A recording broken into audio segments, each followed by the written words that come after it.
নমস্কার, আপনারা দেখছেন নারী ধর্মনগর। আমি রয়েছি নির্মল। ইতিমধ্যেই আপনারা সবাই অবগত আছেন, বিজেপির রাজ্য সভাপতি ঘোষণা হয়েছে। রাজ্যের যে বিভিন্ন ডিস্ট্রিক্টগুলো রয়েছে সেই ডিস্ট্রিক্টের সভাপতি ঘোষণা হয়েছে। এর মধ্যেই আমাদের সাথে রয়েছেন বিজেপি উত্তর ত্রিপুরা জেলার সভাপতি কাজল দাস। দাদা, স্বাগত আপনাকে নারী ধর্মনগর চ্যানেলে। নমস্কার। উনি রয়েছেন বর্তমানে দ্বিতীয়বারের সভাপতি। আজকে ওনার কাছ থেকে জেনে নেব আমরা 28-এ নির্বাচন রয়েছে, পুর পরিষদ ইলেকশন রয়েছে। 10 বছর পর আমরা যেটা দেখতে পেলাম বিসি ইলেকশন শুরু হতে যায়। দাদা, নতুন কমিটি গঠন হয়েছে, দ্বিতীয়বারের আপনি এই মুহূর্তে সভাপতি হয়েছেন। পরিকল্পনা রয়েছে এই কমিটিকে নিয়ে আগামী 28 নির্বাচনকে সামনে রেখে? প্রথমত আপনাদের চ্যানেলকে নমন জানাচ্ছি। অ্যাকচুয়ালি আমাদের ভারতীয় জনতা পার্টি জাতীয় স্তর থেকে রাজ্য স্তর থেকে আমাদের জেলার স্তর থেকে মন্ডল থেকে আমাদের বুথ প্রতি 3 বছর অন্তর অন্তর একটা সাংগঠনিক নির্বাচনী পদ্ধতির মাধ্যমে সাংগঠনিক পরিকাঠামো তৈরি হয়। সেক্ষেত্রে আমাদের ত্রিপুরা রাজ্যে অনেক আগে আমাদের বুথ প্রেসিডেন্ট এবং বুথ কমিটি নির্বাচিত হয়ে গেছে। আমাদের মন্ডল প্রেসিডেন্ট এবং মন্ডল কমিটি সেটাও নির্বাচন সম্পূর্ণ হয়েছে, গঠন করা সম্পূর্ণ হয়েছে। আমাদের রাজ্য প্রেসিডেন্ট ঘোষণা হওয়ার পর ত্রিপুরা প্রদেশের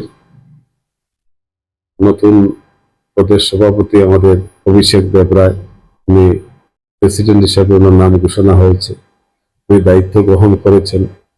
এবার আমাদের প্রদেশ কমিটি ঘোষণা হবে, পূর্ণাঙ্গ প্রদেশ কমিটি। আমরা ভারতীয় জনতা পার্টি দেখেন সেবাই সংগঠন, অর্থাৎ প্রতিনিয়ত 365 দিন আমরা মানুষের পাশে থেকে মানুষকে নিয়ে মানুষের মধ্যে দেশাত্মবোধ তৈরি করার মাধ্যমে আমরা কাজ করি।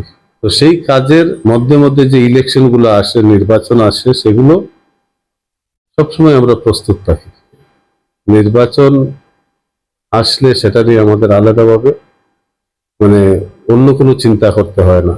আমাদের যেহেতু প্ল্যাটফর্ম রেডি, যেমন আগামী নভেম্বর-ডিসেম্বরে আমাদের এই উত্তর ত্রিপুরাতে ধর্মনগর পৌরসভা নির্বাচন অনুষ্ঠিত হবে এবং আমাদের পানিসাগর নগর পঞ্চায়েতের নির্বাচন অনুষ্ঠিত হবে। খুব সম্ভবত সেপ্টেম্বর-অক্টোবরে আমাদের বিসি নির্বাচন অনুষ্ঠিত হতে পারে। এই অনুরূপভাবে আমাদের পৌরসভা নগর পঞ্চায়েত যে নির্বাচন অনুষ্ঠিত হবে, দল সেইভাবে আমাদেরকে নির্দেশ দেবে নির্বাচনী প্রক্রিয়া চালিয়ে আমরা আমাদের বিরোধীকে কিভাবে পরাজিত করতে হয়। কারণ মানুষ আমাদের পাশে আছে, মানুষের বিশ্বাস আমাদের প্রতি আছে। অর্থাৎ বিশ্বাস এবং মানুষের আস্থা ভারতীয় জনতা পার্টির উপর আছে। বিশেষভাবে বিশ্ববরেণ্য নেতা যশস্বী প্রধানমন্ত্রী নরেন্দ্র মোদীর উপর গোটা ভারতবর্ষের সকল অংশের মানুষের একটা বিশ্বাস তৈরি হয়েছে যে আজকের ভারত সুরক্ষিত ভারত, আজকের ভারত পার্শ্ববর্তী দেশের সাথে সুসম্পর্কিত ভারত, আজকের ভারত উন্নতির ভারত, আজকের ভারত যুবাদের ভারত। নির্বাচন আসবে, নির্বাচন আমরা প্রতিদ্বন্দ্বিতা করব। বিরোধীদের কত উপনির্বাচনে ধর্মনগরে দেখেছেন, বিরোধীদের জামানত জব্দ হয়েছে। মানুষ স্বতঃস্ফূর্তভাবে আমাদের যিনি দলীয় প্রার্থী ছিলেন আমাদের জহর চক্রবর্তী, ওনাকে দুহাত করে আশীর্বাদ করেছে এবং আমরা মানুষের কাছে যেটা আশা করেছিলাম, বিশ্বাস করেছিলাম, ধর্মনগরের মানুষ সেটা আমাদেরকে ভরপুরভাবে ঢালাওভাবে দিয়েছে। ধর্মনগরের আপামর জনসাধারণের কাছে ভারতীয় জনতা পার্টি অত্যন্ত কৃতজ্ঞ এবং তাদের পাশে থেকে যাতে বিগত দিনে যেভাবে আমরা কাজ করেছি আগামী দিনেও সেইভাবে কাজ করব। পৌরসভা যেভাবে আমাদের ধর্মনগরের সঠিক ডেভেলপমেন্টের জন্য কাজ করেছে, আগামী দিনও এই ডেভেলপমেন্টকে হাতিয়ার করে আমরা ধর্মনগরের মানুষের মন জয় করে পুনরায় পৌরসভা পানিসাগর নগর পঞ্চায়েত আমরাই পরিচালনা করব। আপনি যেহেতু ডেভেলপমেন্টের কথা বলছেন, সেখানে আরেকটু প্রশংসার মধ্যে একটা ক্ষোভ রয়েছে বা প্রশ্ন রয়েছে যে ধর্মনগরের বিভিন্ন রাস্তাঘাট রয়েছে, হসপিটালের, উত্তর জেলার যে হসপিটাল রয়েছে, হসপিটালের পরিকাঠামো রয়েছে, জলের ব্যবস্থা রয়েছে, সেইগুলো নিয়ে বিজেপি বা বর্তমান সরকার কিভাবে দেখছে? রাস্তাঘাটের অবস্থা তো প্রচন্ড পরিমাণে খারাপ। অ্যাকচুয়ালি এই বছর মানে যেটা প্রকৃতির উপর কারো হাত হতে পারে না, এই বছর এত প্রচন্ড ভারী বর্ষণ হচ্ছে, বৃষ্টি হচ্ছে। আমাদের 7-8 মাস আগে ধর্মনগরের রাস্তাঘাট এবং মানে সুন্দরভাবে পিডব্লিউডি দপ্তর কাজ করেছে, কিন্তু এই অতি বৃষ্টি যেহেতু বিটুমিন এবং আমাদের যে স্টোন দিয়ে যে পিচটা করা হয়, সেটার চরম শত্রু হচ্ছে জল। ওই মানে অপর্যাপ্ত বৃষ্টির কারণে মানে রাস্তাগুলো কিছু মানে নষ্ট হয়েছে। আমাদের যিনি নবনির্বাচিত বিধায়ক, উনি প্রতিনিয়ত দপ্তরের সাথে যোগাযোগ করে যেখানে যেখানে মানে এই অতি বৃষ্টিতে রাস্তা নষ্ট হয়েছে সেগুলো সংস্কারের কাজ শুরু হয়ে গেছে। হয়তো আরো 2-3 দিনের ভিতরে দেখবেন আর ধর্মনগর মানে এই গর্তখান্দা থাকবে না, এবং ড্রেনগুলা প্রতিনিয়ত পৌরসভার উদ্যোগে মানে প্রতিনিয়ত সংস্কারের কাজ চলছে। কিভাবে সুষ্ঠু জল নিষ্কাশনী ব্যবস্থা মানে করা যায় সেটা প্রচেষ্টা চালিয়ে যাচ্ছেন আমাদের পৌরসভার যারা কাউন্সিলর আছেন, এবং আমাদের যিনি এমএলএ শ্রদ্ধেয় জহর চক্রবর্তী। আপনারা ফেসবুকে বা সোশ্যাল মিডিয়াতে সবসময় দেখতে পাবেন যে উনি প্রত্যেকটা দিন কোনো না কোনো গল্লিতে কোনো না কোনো রাস্তা সংস্কার বা মানুষের সাথে সম্পর্ক রেখে মানুষের সুখ দুঃখের কথা শুনে উনি পদক্ষেপ নিচ্ছেন। আমার বিশ্বাস মানে এই বৃষ্টিটা যখন একটু বন্ধ হবে 15-20 দিন বা 1 মাসের মধ্যে, পুনরায় দপ্তর মানে নতুন ভাবে রাস্তাঘাটের কাজ সম্পূর্ণ করবে। অর্থাৎ আগামী পূজার আগে মানে একটা নতুন ধর্মনগরের রূপ আমরা দেখতে পাবো, এটা আমার বিশ্বাস। জেলা হাসপাতালে অ্যাকচুয়ালি আমাদের পরিকাঠামো দুর্বল এমন না। এই ভারতীয় জনতা পার্টি সরকার প্রতিষ্ঠিত হওয়ার পর যে জেলা হাসপাতালে প্রবেশ করার মতো রাস্তাটা ছিল না, আজকে আপনারা গেলে দেখতে পাবেন সেই রাস্তাটা পেপার ব্লক করে দেওয়া হয়েছে। সামনে বেশ বড় একটা জায়গা, মানুষ একটা গাড়ি পার্কিং করার ব্যবস্থা ছিল না, একটা নোংরা পরিবেশ ছিল। সেগুলোকে কিভাবে সংস্কার করে সেখানেও পেপার ব্লকিং করে একটা মনোরম পরিবেশ তৈরি করার চেষ্টা চলছে। আর ওই হসপিটালের ভিতরে যে সুইমিং যেটা পরিষ্কারের যেটা ব্যাপারটা, এটা অ্যাকচুয়ালি আমাদের ডিপার্টমেন্টের ওই যে একটা সংস্থা টেন্ডারিং সিস্টেমে সংস্থায় কাজ করে, তো সেখানে মধ্যে বিভিন্ন কারণে সেই টেন্ডারটা করতে দপ্তরে একটু ডিলেমি করেছে বা লেট হয়েছে। তো সেই কারণে মধ্যে সেই সংস্থা ছিল না, যারা কাজ করে তাদের অ্যাকচুয়ালি যখন সংস্থা মানে তার টেন্ডারের মেয়াদ শেষ হয় তো অনিশ্চয়তার মধ্যে পড়ে যায়। তো সেখানে সুইমিং যারা স্টাফ ছিল সেই স্টাফদেরও মধ্যে একটা মানে দুর্বলতা চলে এসেছিল। আমার কাছে যতটুকু খবর আছে ইতিমধ্যে আমাদের ধর্মনগর ডিস্ট্রিক্ট হসপিটালে দপ্তর থেকে সেই টেন্ডারিং প্রসেসিং কমপ্লিট হয়েছে, একটা সংস্থা সেখানে কাজ পেয়েছে। মানে আমার মনে হয় ইতিমধ্যে ওনাদের যারা সুইমিং স্টাফ ছিল বা বিভিন্ন মানে ডিপার্টমেন্টে যারা তাদের সংস্থার মাধ্যমে কাজ করে, তারা পুনরায় সুন্দরভাবে মানে এই হসপিটালের দায়িত্বভার গ্রহণ করে আগামী দিন সুশৃঙ্খল এবং সুপরিবেশ তৈরি হয়ে যাবে। যেহেতু 28 নির্বাচন সামনেই রয়েছে এবং রাজ্যের নতুন সভাপতি হয়েছেন, কি মনে হচ্ছে ওনার নেতৃত্বে আগামী দিনে 28-এ সিট বাড়তে পারে বলে আপনার কি পরিকল্পনা মানে বা আশাবাদী আপনি? অবভিয়াসলি আমাদের বলা যায় বর্তমান প্রদেশ সভাপতি উনি একজন যুবা আইকন, বিশেষভাবে ত্রিপুরা রাজ্যের যুবাদের মধ্যে একটা মানে নতুন জোয়ার তৈরি হয়েছে যে যুবা একজন আইকন আমাদের প্রদেশ সভাপতি হয়েছেন। উনি প্রতিনিয়ত সাংগঠনিক বাছাকে কিভাবে মানে সুন্দর এবং সুশৃঙ্খলভাবে পরিচালনা করা যায়, মানুষের পাশে কিভাবে জনপ্রতিনিধিরা আরো বেশি সময় দিয়ে মানুষের সেবায় নিজেদেরকে নিয়োজিত করতে পারে, মানুষের সুখ দুঃখে মানে সুবিধা অসুবিধার পাশে থাকার প্রতিনিয়ত বার্তা দিচ্ছেন। তো আমাদের বিশ্বাস আগামী বিধানসভা নির্বাচনে ত্রিপুরা রাজ্যে মানে বিরোধীদের মানে যারা আমাদের জোটসঙ্গী মথা এবং ভারতীয় জনতা পার্টি সরকার যে সংখ্যা নিয়ে প্রতিষ্ঠিত হয়েছে 2023 সালে, সেটা অনেকটা বেড়ে গিয়ে আমাদের ভারতীয় জনতা পার্টি लगभग 40 থেকে 45টা আসন মানে একাই মানে পাবে। বাকি আমাদের মথা যে জোট সঙ্গী জোট বহাল থাকে ওনাদের মাধ্যমে, অর্থাৎ আমাদের লক্ষ্য এবং উদ্দেশ্য হচ্ছে 2028 সালে ত্রিপুরা রাজ্য থেকে কংগ্রেস সিপিএম এর যে ছলচাতুরি যেটা এটা ধর্মনগরের মানুষ মানে প্রমাণ দিয়েছে যে কংগ্রেস সিপিএম এর কখনো তাদের মিতালি আবার কখনো তাদের ডিভোর্স হয়ে যায়। এই নাটক ত্রিপুরা রাজ্যের মানুষ দীর্ঘদিন দেখেছে। অর্থাৎ আগামী 28 সালে গোটা ত্রিপুরা রাজ্যের মানুষ তাদেরকে সমগ্র জবাব দেবে এবং ভারতীয় জনতা পার্টির সরকার এবং মথা যৌথভাবে মানে 60 আসন নিয়ে সরকার গঠন করবে, এটা আমাদের বিশ্বাস। ওনারা তো বলছেন যে এই যে 18-র পর থেকে কি ডেভেলপমেন্ট হয়েছে ত্রিপুরার মধ্যে, কি হয়েছে এমন? অ্যাকচুয়ালি কেউ যে কালো চশমা পরে রাখে তো ডেভেলপমেন্ট দেখবে না। আজকে আগরতলাতে যে জায়গায় আমরা ধর্মনগর থেকে যেতে লাগতো 5 ঘন্টা, আজকে 3 ঘন্টায় গিয়ে পৌঁছানো যায় গাড়িতে।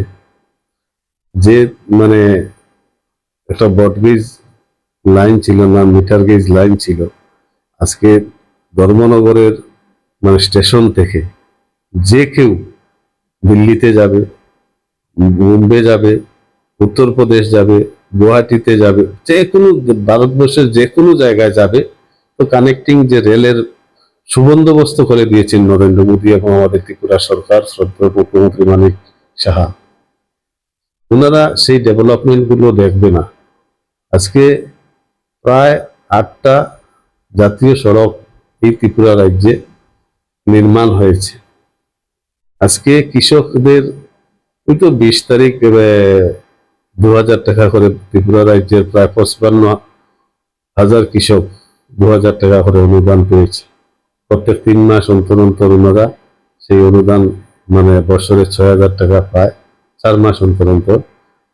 এবং মানে বেকারদের কর্মসংস্থান বা বিভিন্ন মানে প্রকল্পের মাধ্যমে আজকেই মানে ত্রিপুরা রাজ্যে মানে যেভাবে আগের দিনে কি ছিল, এটা গড় পেতে হলে সিপিএম এর পিছে পিছে হাঁটতে হাঁটতে চপ্পল ক্ষয় করতে হতো, বা প্রধানের বাড়িতে সিপিএম আর এলসিএম ডিসিএম এর বাড়িতে বাসন মানজাও করতে হয়েছে। এইভাবে মানুষ মানে দাসত্ব মানে মানে দাসত্বভাবে মানে খাটিয়েছে ওনারা। তারপরে একটা গরিব মানুষ গড় পেয়েছে। আজকে গরিব মানুষ অর্থাৎ সমাজের প্রত্যেকটা গ্রাম পঞ্চায়েতে মানে যে ঢালাওভাবে মানুষ গড় পেয়েছে, পাকা বাড়ি পেয়েছে, সেই জায়গায় বিরোধীরা গত 35 বছর সিপিএম এই রাজ্য শাসন করেছে। কৃষক সভা বলে মানে গলা ফাটিয়েছে। তো অ্যাকচুয়ালি কৃষকদের জন্য ওনারা কি করেছেন? আজকে নরেন্দ্র মোদীজির উদ্যোগে, আমার রাজ্য সরকারের উদ্যোগে কৃষকদের সময় মতো বীজ ব্যবস্থা করে দেওয়া হচ্ছে, উন্নত মানের সার, কীটনাশক ঔষধ, রাসায়নিক মানে সার, সব ব্যবস্থা, জৈবিক সার ব্যবস্থা করে দেওয়া হচ্ছে। আজকে মানে কৃষকের হাতে আমাদের দেখবেন ছোট ছোট কৃষক যারা ছোট মিনি ট্র্যাক্টর, মানে আমাদের উত্তর ত্রিপুরায় গত 3 বছরে না হলেও তো 2-2.5 হাজার মানে কৃষককে সেই মেশিন বিনামূল্যে দেওয়া হয়েছে। আগে একটা মানে ট্র্যাক্টর, একটা পাওয়ার টিলার পেতে হলে মানে এমএলএ এর বাড়িতে গিয়ে ধর্ণা ধরতে হতো, অ্যাপ্লিকেশন 1 বছর 2 বছর 3 বছর অ্যাপ্লিকেশন দেওয়ার পরে একটা পাওয়ার টিলার পাওয়া যেত না। আজকে কৃষক যখন অ্যাপ্লিকেশন করছে 15 দিনের ভিতরে সে পাওয়ার টিলার পাচ্ছে সরকারি ভর্তুকির মাধ্যমে। আজকে এফসিআই এর মাধ্যমে কৃষক মানে ধান উৎপাদন করছে, সেই অতিরিক্ত ধানটা ন্যায্য মূল্যে বিক্রি মানে করতেছে, তার অ্যাকাউন্টে কোথাও কোনো দালালি, কোনো মানে বাটপারি নেই, কোথাও কোনো চাঁদাবাজি নেই, ডাইরেক্ট তার অ্যাকাউন্টে টাকা প্রবেশ করছে ডিবিটির মাধ্যমে। আজকে এইসব ডেভেলপমেন্ট মানে গরিব মানুষ পাচ্ছে বলে আমাদেরকে নির্বাচনে আশীর্বাদ করে, আর বিরোধীর সিপিএম কে পরাস্ত করে। ওনারা তো শহরের মধ্যে মিটিং করবেন, মিছিল করবেন, সেখানে গোলা ফাটাবেন, ওদের অভ্যাস সেটা দীর্ঘদিন থেকে। লড়াই লড়াই লড়াই চাই, লড়াই করে বাঁচতে চাই, আর 2 টাকা 3 টাকা 5 টাকা 10 টাকা চাঁদাবাজি করা, সেই সিস্টেমটা ত্রিপুরা রাজ্য থেকে উঠে গেছে। কমিউনিস্টরা আজকে তাদের আইডিওলজিতে মানে সর্বশান্ত হয়ে গেছে। ভারতবর্ষের মানুষ কমিউনিস্ট আইডিওলজি চায় না। ভারতবর্ষের মানুষ আজকে বুঝতে পারছে যে আমাদের নিজস্ব দল ভারতীয় জনতা পার্টি। আজকে আমাদের ভারতবর্ষে যারা মুনি ঋষি ছিলেন, যারা সাহিত্যিক ছিলেন, কবি, স্বাধীনতা সংগ্রামী, তাদেরকে সসম্মানিত করা, তাদের জন্মদিন স্মরণ রাখা, তাদের মৃত্যু দিবস স্মরণ রাখা, তাদের জীবনী নিয়ে যুব সমাজের মধ্যে আলাপ আলোচনার মাধ্যমে জাগ্রত করে তোলার যে চিন্তাধারা ভারতীয় জনতা পার্টি নিয়েছে, সেই জায়গায় সিপিএম এবং কংগ্রেস তাদের আইডিওলজি গোটা ভারতবর্ষে ফেল হয়ে গেছে। আর কোনোদিনও ভারতবর্ষে মানে না সিপিএম উঠতে পারবে, না কংগ্রেস উঠতে পারবে। আপনারা দেখেছেন ইতিমধ্যে শেষ সম্বল ছিল কেরলের কমিউনিস্ট, সেটাও তাদের হাতছাড়া হয়ে গেছে। তো আজকে ভারতবর্ষের কোথায় তাদের স্থান আছে? আজকে ত্রিপুরা রাজ্যে ভোটের পার্সেন্টেজ কত আছে? আমার তো মনে হয় না প্রত্যেক বুথে ওনাদের মানে 5 জনের কমিটিও নেই। ওনারা কিভাবে আমাদের সাথে মানে প্রতিদ্বন্দ্বিতা করবে? তো ডেভেলপমেন্ট, মানুষ যেভাবে ডিবিটির মাধ্যমে আগে দালালি ছিল, আগে একটা গরিব মা বা বাবা যখন গ্রামীণ ব্যাংকে পাতার টাকা ঢুকতো, কেটার নিচে বসে থাকতো ব্যাংকের, যখন মা বা বাবা ওই বাতাটা নিয়ে ব্যাংকের নিচে বারিন্দায় আসতো, তখন কেটার বলতো যে পার্টির লেভি, পার্টির চাঁদা তোমাকে 50 টাকা দিতে হবে, তোমাকে 20 টাকা দিতে হবে। আজকে ভারতীয় জনতা পার্টি 2000 টাকা বাতা দিচ্ছে, কোনো বাতা প্রাপকের কাছ থেকে 2 পয়সা চাইছে না। তো এই যে একটা চাঁদাবাজি বন্ধ হয়েছে, আজকে প্রত্যেক গোটা ত্রিপুরা রাজ্যে একটা শান্তির পরিবেশ তৈরি হয়েছে। আজকে ত্রিপুরা রাজ্যে কিভাবে একটা বিশৃঙ্খলা তৈরি করা যায়, উপজাতি এবং বাঙালিদের মধ্যে কিভাবে একটা সংঘাত তৈরি করার মাধ্যমে বাঁকাপথে ত্রিপুরা রাজ্যে ক্ষমতায় আসা যায়, কয়েকবার চক্রান্ত হয়েছে। প্রত্যেকটা চক্রান্ত আমাদের মানে রাজ্য সরকার, আমাদের মাননীয় মুখ্যমন্ত্রী প্রফেসর ডক্টর মানিক সাহার নেতৃত্বে তাদের চক্রান্ত ধূলিসাৎ হয়েছে।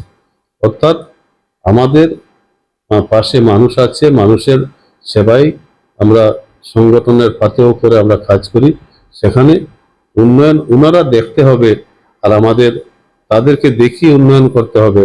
সেটা তাদের মিথ্যাবাজি, মিথ্যাচারিতা বেশি দিন আর চলবে না। সেই মিথ্যাবাজি স্লোগান মানুষ আর গ্রহণ করবে না। মোদিজি তো দেশ বিক্রি করে দিয়েছেন, দ্রব্যমূল্যের হার বাড়িয়ে দিয়েছেন, বিরোধীদের প্রশ্ন।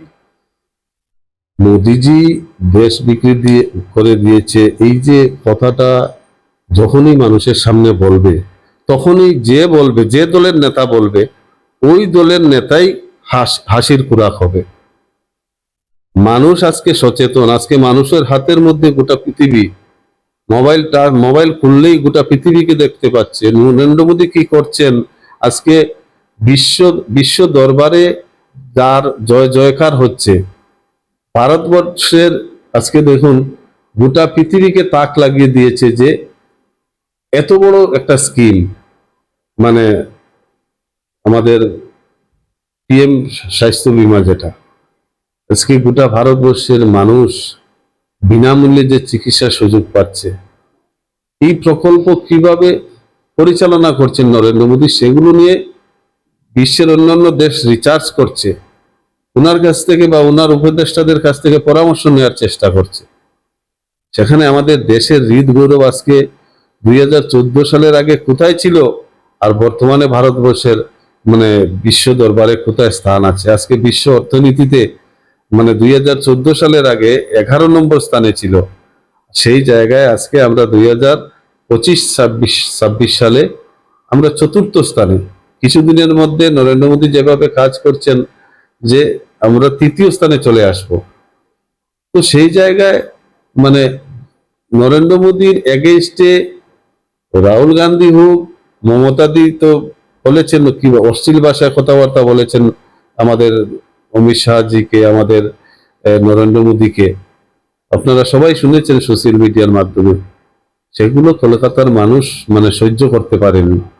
অর্থাৎ নরেন্দ্র মোদীর এগেইনস্টে যে যত বেশি কথা বলবে তার সর্বনাশ ভগবান আরো বেশি ডেকে আনবেন। এবং বর্তমান সময়ে দাঁড়িয়ে ভারতীয় জনতা পার্টি বিজেপি ধর্মীয় রাজনীতি করছে, হিন্দু মুসলিম করছে, কি বলবেন? এখন ভারতীয় জনতা পার্টি পঞ্চনিষ্ঠার উপর নির্ভরশীল। এই পঞ্চনিষ্ঠা আমরা যারা মেম্বারশিপ গ্রহণ করেছি সেখানে পরিষ্কারভাবে সর্বধর্ম সমভাবাপন্ন। আমরা আমাদের মানে সংস্কৃতির লড়াই, অর্থাৎ আমাদের যে কালচার, আমাদের যে ঐতিহ্য, সেটা আমরা পুনরুদ্ধার করতে চাই। আমরা কোনো ধর্মীয় বা জাতিগত লড়াইয়ে আমরা বিশ্বাসী নয়। নতুবা দেখেছেন আমাদের দেশের প্রধানমন্ত্রী মানে বা রাজ্য সরকার মানে কয়েক হাজার যোজনা লাগু আছে। প্রত্যেকটা যোজনার মধ্যে প্রত্যেকটা সম্প্রদায়ের মানুষ অংশগ্রহণ করতে পারছে। আমাদের মূল মোটো হচ্ছে ডেভেলপমেন্ট এবং আমাদের হিস্ট্রি কৃষ্টি সংস্কৃতিকে পুনরুদ্ধার করতে হবে। আমাদের ভারতবর্ষের বিরোধিতা করবে, সে হিন্দু হতে পারে, সে মুসলিম হতে পারে, সে খ্রিস্টান হতে পারে, সে জৈন হতে পারে। ভারত মায়ের প্রতি বিশ্বাসঘাতকতা করবে তো ভারতীয় জনতা পার্টি তাকে দুশ্মন ভাববে। সেই জায়গায় কোথাও কোনো কনসিডার নেই। আজকে শ্যামাপ্রসাদ মুখার্জি আমাদের পক্ষকাল চলছে, 23 জুন আমাদের বলিদান দিবস ছিল, আগামী 6 জুলাই আমাদের শ্যামাপ্রসাদের মানে জন্মতিথি আমরা পালন করব। শ্যামাপ্রসাদ মুখার্জি কিসের জন্য আন্দোলন করেছিলেন? এই কলকাতাটাকে বাঁচানোর জন্য, এই কলকাতাটাকে ভারতবর্ষের সাথে যুক্ত রাখার জন্য। সেই আন্দোলন বা উনাকে কাশ্মীরে যেভাবে নৃশংসভাবে হত্যা করা হয়েছে, সেই সত্য ঘটনাগুলো কেন চাপিয়ে রাখা হয়েছিল? কারা সেই দিন সেই চক্রান্ত করেছে? সেই সময় কলকাতাতে যে মানে মুসলিম লীগ তৈরি হয়েছিল, হিন্দুস্তান পাকিস্তান ভাগ হয়েছে, যারা ভাগ করার কমিটিতে ছিল ওনারা পাকিস্তান আজকে পর্যন্ত যায়নি। হয়তো কয়েকজন বাংলাদেশে গেছেন, বাকি সবাই ভারতবর্ষে এখনো অবস্থান করছেন। এটা কেন হলো? ওনারা তো সেই সময় দাবি তুলেছিলেন যে হিন্দুস্তান পাকিস্তান চাই, তখন কমিউনিস্টরা বলেছিল মানে পাকিস্তান बनने की बात भारत का মানে আজাদি মিলেগা। কমিউনিস্ট সেই দিন আন্দোলন করেছিল। তো সেই দিনের ইতিহাসটা কেন লুকিয়ে রাখা হয়েছিল? ইতিহাসটাকে যেভাবে চেপে রাখা হয়েছে, সেই সত্যগুলা উদ্ঘাটন করার মাধ্যমে আমরা ভারতীয় সংস্কৃতিকে প্রতিষ্ঠা করতে চাই। সেই জায়গায় যারা তার বিরোধিতা করবে তাদের সাথে আমাদের বিরোধিতা। আমরা ভারতবর্ষের কোনো জাতিগত বিরোধিতা নেই। যদি থাকতো তো নরেন্দ্র মোদী হোক আর আমার রাজ্য সরকার কখনো এই ডেভেলপমেন্ট আর বেনিফিশিয়ারি তারতম্য করা যেত। দেখেছেন কোথাও কোনো তারতম্য আছে? সবকা সাথ সবকা বিকাশ সবকা প্রয়াস সবকা বিশ্বাস, এই নীতিকে পাথেয় করে আমাদের সরকার এবং সংগঠন কাজ করছে।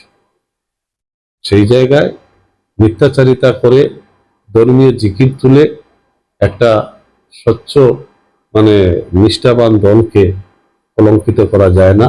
সত্যকে কোনোদিন লুকিয়ে রাখা যায় না। সত্য যেভাবে উদ্ঘাটিত হচ্ছে, আগামী দিন সেটা আরো প্রকটভাবে গোটা ভারতবর্ষের মানুষের হৃদয়ে তৈরি হবে। অর্থাৎ ভারতীয় জনতা পার্টির জয় জয়কার মানে দিন দিন বাড়তে থাকবে, কমবে না। যেটা ভোট চুরি ইভিএম হ্যাকিং, যে রাজ্যেই বিজেপি জিতে যায় সেখানে ভোট চুরি ইভিএম হ্যাকিং হয়ে যায়, তো সেই ব্যাপারে আপনার স্পষ্টীকরণটা কি থাকবে? অ্যাকচুয়ালি আমি বললাম না, আমরা সিলেটি ভাষায় কই না যে নাচতে না জানলে উঠান তেড়া। কংগ্রেস হো সিপিএম হো, আগে বুথ তৈরি করো, বুথের সংগঠন মজবুত করো, মানুষের সাথে সম্পর্ক তৈরি করার মাধ্যমে নিজেদের আইডিওলজি উপস্থাপিত করো, তখন মানুষ তোমাদেরকে গ্রহণ করবে। কমিউনিস্টের কি আইডিওলজি আছে? মার্ক্সবাদ আছে, স্টেলিন মানে লেলিন, ওরা কোন দেশের লোক? শ্যামাপ্রসাদ আমাদের কলকাতাতে জন্ম হয়েছে, স্বাধীনতা সংগ্রামী না আশুতোষ মুখার্জির না দ্বিতীয় ছেলে ছিলেন। আমাদের দীনদয়াল উপাধ্যায়, উনি আমাদের ভারতীয় সন্তান। আমাদের অটল বিহারী বাজপেয়ী আমাদের ভারতীয় সন্তান। আমাদের বঙ্কিমচন্দ্র ভারতীয় সন্তান। আমাদের নেতাজি সুভাষচন্দ্র বোস ভারতীয় সন্তান। ওদের আইডিওলজি, আমাদের স্বামী বিবেকানন্দ, আমাদের ভারতের সংস্কৃতি। আজকে স্বামী বিবেকানন্দের মানে আদর্শ নিয়ে আজকে গোটা ভারতবর্ষে যুব সমাজ মানে পিএইচডি দিচ্ছে। আজকে ওনার জীবন শৈলীকে পাথেয় করে মানে একটা এস্টাবলিশ জীবন তৈরি করছে। সেই মুনি ঋষিদের, সেই দার্শনিকদের কথা ভুলে গিয়ে লেলিনবাদ আর মার্ক্সবাদ আর স্টেলিনবাদ নিয়ে ভারতবর্ষের মানুষকে টুপি পরাবে, সেটা ভারতবর্ষের মানুষ মেনে নেবে না।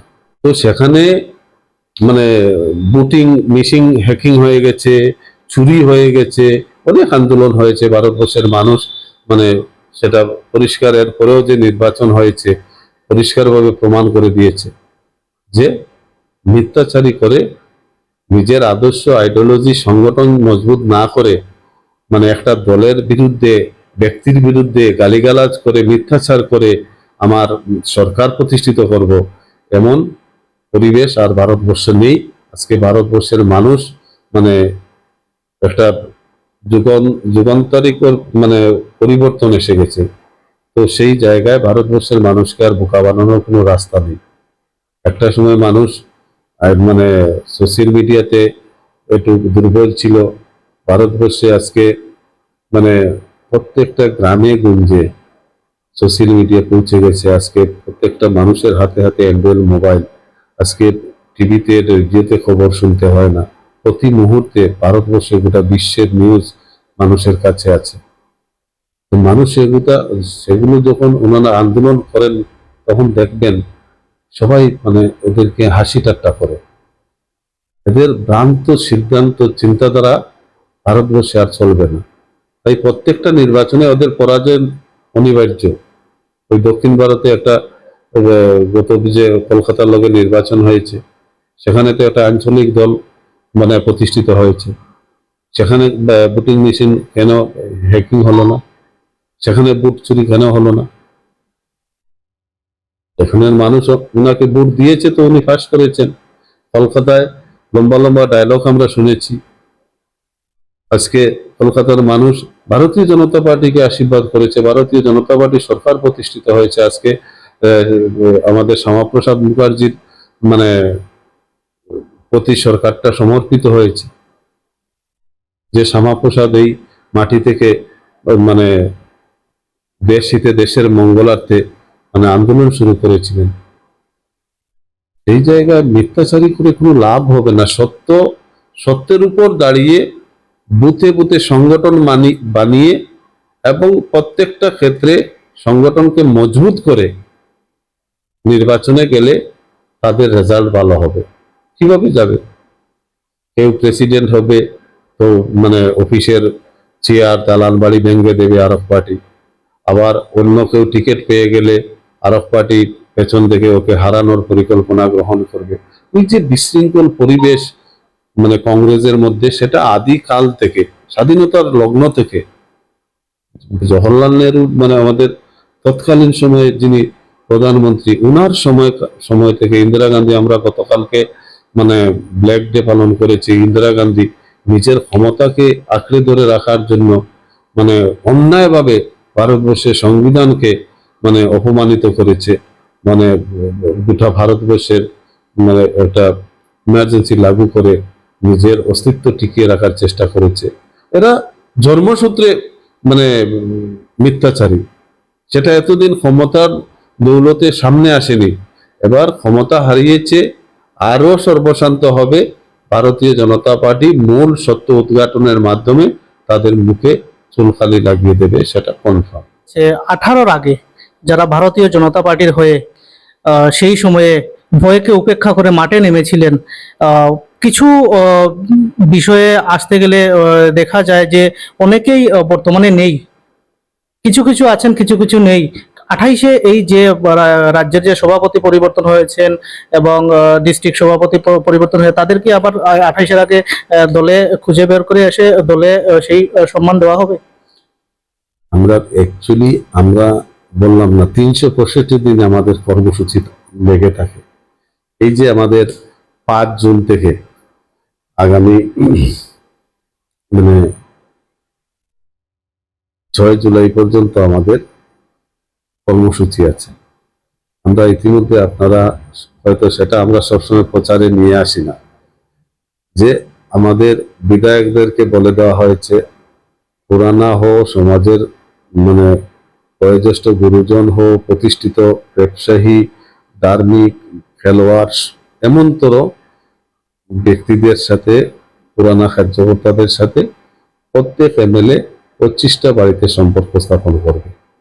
আমাদের জেলা স্তরীয় জেলা পরিষদের যারা নির্বাচিত প্রতিনিধি, জেলা সভাধিপতি, সহকারী সভাধিপতি সমেত আমাদের কাউন্সিলর, চেয়ারম্যান, ভাইস চেয়ারম্যান সমেত পঞ্চায়েত সমিতি সবাইকে আমরা নির্দেশ দিয়েছি যে প্রত্যেকে 5 বাড়িতে গিয়ে তাদের সাথে সম্পর্ক স্থাপন করবেন, তাদের সুখ দুঃখের কথা জানবেন এবং তারা যাতে আমাদেরকে আশীর্বাদ করে সেই আশীর্বাদটুকু গ্রহণ করবেন। তো আমরা কখনো কোনো কার্যকর্তাকে ভারতীয় জনতা পার্টি বাদ দেয় না, সবাইকে একসাথে একই সুতে বেঁধে মানে চলার চেষ্টা করে। সেখানে হয়তো কোনো কার্যকর্তা একটু কম কাজ করবে, কোনো কার্যকর্তা একটু বেশি কাজ করবে, এটাই তফাৎ, কিন্তু আমরা কাউকে বাদ দিয়ে আমরা কাজ করি না। তাই আমরা সময় যখন নির্বাচন আসে সবাই কিন্তু দেখবেন আমরা সবাই একসাথে চলে আসি। তো অর্থাৎ মানে এটা আমরা প্রচারে বা নিউজ মিডিয়াতে আমরা পেপারে আমরা লিপিবদ্ধ করি না, এটা কিন্তু আমাদের চলতে থাকে। আপনি খোঁজ নিয়ে দেখবেন গত 5 তারিখ থেকে আমাদের 21 মানে জুন বিশ্ব যোগা দিবস, এই পিরিয়ডটার মধ্যে আমরা 5 দিন সেই অভিযানটা করেছি। প্রত্যেক বিধানসভায়, প্রত্যেক বুথে, প্রত্যেক শক্তি কেন্দ্রতে আমরা আমাদের পুরাতন কার্যকর্তা, আমাদের এই বুথের মধ্যে যে ভালো মানে প্রতিষ্ঠিত লেখক আছে, সাংবাদিক আছে, যারা প্রতিষ্ঠিত মানে বয়স্ক গুরুজন আছেন, যারা বর্ষীয়ান কার্যকর্তা আছেন, তাদের সাথে সম্পর্ক মানে করা হয়েছে, তাদের আশীর্বাদ গ্রহণ করা হয়েছে। এটা আমাদের জনপ্রতিনিধি এবং সাংগঠনিক জেলা স্তরের এবং মন্ডল স্তরের পঞ্চায়েত সমিতি, জেলা পরিষদ এবং এমএলএ এমপিরা সেটা সম্পূর্ণ করেছেন। তো সেই জায়গায় ওটা বিরোধীদের একটা খোরাক, যে পুরানা কার্যকর্তারা বঞ্চিত, কিছু পাচ্ছে না, হচ্ছে না, এই হচ্ছে সেই হচ্ছে, এটা বিরোধীরা জিগির তুলে আমাদেরকে কিভাবে দুর্বল করা যায়। তো আমরাও সেই সুযোগ তাদেরকে দেব না। তারা ভাবলে ভুল করবে যে বিজেপি একবার করেছে সেই লোক তাদের পক্ষে যাবে, এমন বাবা তাদের ঠিক না, এটা তাদের ভুল ভাবনা। কি মনে হচ্ছে কংগ্রেস এবং সিপিআইএম 23-এ জোট করেছিল, 28-এ জোট করলে কি আপনারা টিকতে পারবেন রাজ্যে? না না, জোট তো ওনারা ইয়েতে করেছে, আপনার 18-তে জোট হয়েছে, 23-এ জোট হয়েছে। তো আমরা কি সরকার গঠন করতে পারিনি? আমাদের তো 18 সালে তো পঞ্চায়েতও ছিল না, তারপরেও তো আমরা ভারতীয় জনতা পার্টির সরকার মানে প্রতিষ্ঠিত হয়েছে তৎকালীন মুখ্যমন্ত্রী আমাদের বিপ্লব দেবের নেতৃত্বে। তো সেই জায়গায় এখন তো আমরা মানুষের সেবার মাধ্যমে মানুষের মন জয় করেছি, মানুষের প্রতি বিশ্বাস প্রতিষ্ঠিত করতে পেরেছি। তো আমরা আগামী বিধানসভা নির্বাচনে তো মানুষ আমাদেরকে আশীর্বাদ করবে, এটা 100%। সেখানে কংগ্রেস সিপিএম বা আর কেউ জোট হয়ে গেলে কোনো লাভ হবে না, কারণ ওদের মানুষের সাথে সম্পর্ক নেই। ওদের কি ডিউটি দেখবে? ওদের ডিউটি হচ্ছে ধর্মনগর শহরে সদস্য লোক নিয়ে হঠাৎ একটা মিছিল করবে এবং মোদিজিকে গালিগালাজ করবে, আমাদের রাজ্যের মুখ্যমন্ত্রীকে গালিগালাজ করবে, মিথ্যাচারিতা কিছু বলি মানে চড়ানোর চেষ্টা করবে। আর মানুষ মানে পেছন থেকে সেগুলো শুনে তাদেরকে মানে হাসির খোরাক বানিয়ে দিচ্ছে, ওনারা বুঝতে পারছে না। তো আর তাদের নির্দিষ্ট মানুষের জন্য, মানুষের লাভের জন্য, ডেভেলপমেন্টের জন্য মানে তাদের কোনো কর্মসূচি নেই। আমি বললাম না, 35 বছর এই রাজ্যে সরকার প্রতিষ্ঠিত করেছে, কিষাণ মোর্চা কিষাণ মোর্চা, কৃষক সভা বলে চিৎকার তুলে, একটা কৃষকের একটা ইঞ্চি আনা মানে লাভ করেছে? লাভ করেনি। মানে তাদের সেই আইডিওলজিতে সেই চিন্তাধারা নেই, তো মানুষ তাদেরকে কেন গ্রহণ করবে? আমি তাদেরকে পরামর্শ দেব, যদি ক্ষমতায় আসতে হয় সংগঠনকে শক্তিশালী করো, বুথে বুথে সংগঠন তৈরি করো।